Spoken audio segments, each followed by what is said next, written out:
আমরা একটু বিনিয়ামিন মোল্লার কাছে যেতে চাই। সবশেষ আবিদ যে অভিযোগটা করলেন, আমার সম্ভবত আমি আপনার মুখ থেকে এই কথাটা শুনেছি, সেটা হচ্ছে ছাত্রদল এই ডাকসু নির্বাচন চায় না। আমরা কি শুনতে পাচ্ছি? ইয়ামিনকে শুনতে পাচ্ছি? জি, ইয়ামিন উত্তরটা দিবেন।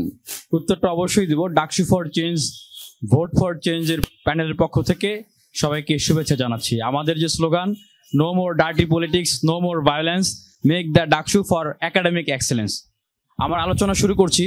প্রথমেই আমি শ্রদ্ধা জানাবো জুলাই অভ্যুত্থানে যারা শহীদ হয়েছে, যারা আহত হয়েছে তাদের প্রতি, এবং যাদের কথা আসলে আমরা স্মরণ করি না, যে বিগত সেই ফ্যাসিবাদী হাসিনার আমলে এই ঢাকা বিশ্ববিদ্যালয়ে যারা শিক্ষার্থীদের অধিকার নিয়ে কথা বলতে গিয়ে বর্বরচিত হামলার শিকার হয়েছেন, আহত হয়েছেন, এবং যারা ছাত্রলীগের নির্যাতনের শিকার হয়ে শহীদ হয়েছেন, তাদের প্রতি আমি সেই গভীর শ্রদ্ধা জানিয়ে তাদেরকে স্মরণ করছি।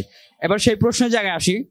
ছাত্রদল কখনোই ডাকসুর পক্ষে ছিল না, যেটা বিগত এই কয়েকদিন আগে যখন তফসিল ঘোষণা করলেন বিশ্ববিদ্যালয় প্রশাসনের পক্ষ থেকে, তখন যে মিটিংটা ছিল সিনেট ভবনে মাননীয় ভিসি স্যারের নেতৃত্বে, সেই মিটিংয়ে ছাত্রদলের কেন্দ্রীয় সভাপতি রাকিব ভাই, নাসির ভাই, ওনারা বলেছেন যে ভিসি স্যারের বাসভবনের সামনে 5-7 জন মিলে যে মব করেছে এবং রেজিস্টার বিল্ডিং এর সামনে যারা মব করছে তাদের বিরুদ্ধে ব্যবস্থা গ্রহণ করতে হবে।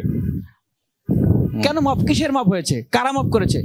আমি তখনই সেখানে আমি প্রোটেস্ট করেছি যে ভিসি স্যারের বাসভবনের সামনে যে মব করা হয়েছে ডাকসুর দাবিতে আমি নিজে অনশন করেছি, এটা মব না, এটা বিশ্ববিদ্যালয়ের শিক্ষার্থীদের অধিকার আদায়ের আন্দোলন। আপনারা এটাকে মব বলতে পারেন না। রেজিস্টার বিল্ডিং এর সামনে যে দাবি জানানো হয়েছে সেটা ছিল ডাকসুর দাবির আন্দোলন। ওনারা তাহলে কিভাবে ডাকসুর পক্ষে থাকছেন? আর ওনারা যদি ডাকসুর পক্ষে থেকে থাকেন, উনাদের ঢাকা বিশ্ববিদ্যালয়ে 5 শতাধিক নেতাকর্মীদের নিয়ে ওনারা কমিটি দিয়েছেন। একজন নেতাকর্মী কি ডাকসুর দাবিতে মাঠে নেমেছিলেন? একদিনও জোর গলায় মাঠে নেমে কথা বলেছিলেন? তারা মাঠে নামেনি, এখন তারা নির্বাচনে আছে, তারা কমিটি দিয়েছে, ভোটের মাঠে অ্যাক্টিভও আছে। এখন এই বিষয়গুলোকে সামনে আনাটা কি আসলে ভোটের জন্য ভালো কিছু হচ্ছে, অথবা এটা কি প্রাসঙ্গিক খুব একটা? দেখেন, শিক্ষার্থীদের কিন্তু জানতে হবে যে কাদের কি অবস্থান। আমি যে ডাকসুর জন্য আমরণ অনশন করেছিলাম ভিসি স্যারের বাসভবনের সামনে, বিশ্ববিদ্যালয়ের প্রশাসন যদি সবাই মিলে ভালোবেসে ডাকসুটা দিয়ে দিতেন, তাহলে একটা ডাকসু শেষ হয়ে আরেকটা ডাকসুর সময় চলে আসতো। ডাকসুতে যারা প্রভাব বিস্তার করে ডাকসু হতে দেন নাই, তাদের চেহারা তো শিক্ষার্থীদেরকে জানতে হবে। আর যেটা বললেন যে আমি যদি বলি যে আমি যে অনশন করেছিলাম, মরণপণ ফাইট করেছি, বিশ্ববিদ্যালয়ের শিক্ষার্থীরা সঙ্গ দিয়েছে, সবাই চেয়েছে বলে আজকে ডাকসু হচ্ছে। আমি তো শুধু আমার জন্য আমি আন্দোলন করি নাই।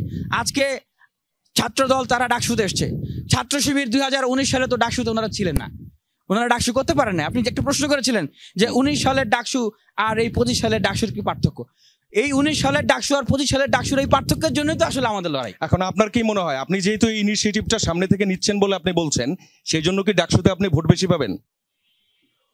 শিক্ষার্থীরা অবশ্যই তো এই বিষয়গুলো মূল্যায়ন করবে যে অভ্যুত্থান পরবর্তী সময়ে বিশ্ববিদ্যালয়ের শিক্ষার্থীদের সবচেয়ে বড় অধিকার ভিত্তিক যে আন্দোলনের জায়গা, এটা সহ আরো কি বিষয় আপনার মূল্যায়ন করতে পারে? অবশ্যই আমি মনে করি যে বিশ্ববিদ্যালয়ের যারা শিক্ষার্থী আছেন তারা প্রত্যেকটা ক্যান্ডিডেটের, বিশেষ করে ফ্যাসিবাদী সময়ের তাদের যে ভূমিকা, সেই ভূমিকাগুলো মূল্যায়ন করবেন। আমি যদি বলি, দেখেন, আমার বন্ধুরা যখন ক্লাসে আসতো, আমার নামে 12টা মামলা ছিল, আমি তখন মামলার হাজিরা দিতে যাই।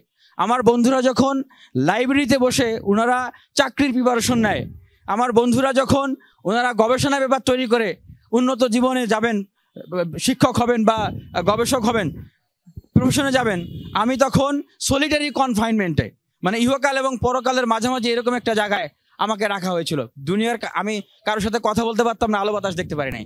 তো কেন আসলে আমাকে ছাত্রলীগ 8 বার হামলা করেছে, তাহলে কেন আসলে এত অত্যাচার নিপীড়ন শিকার হয়েছে?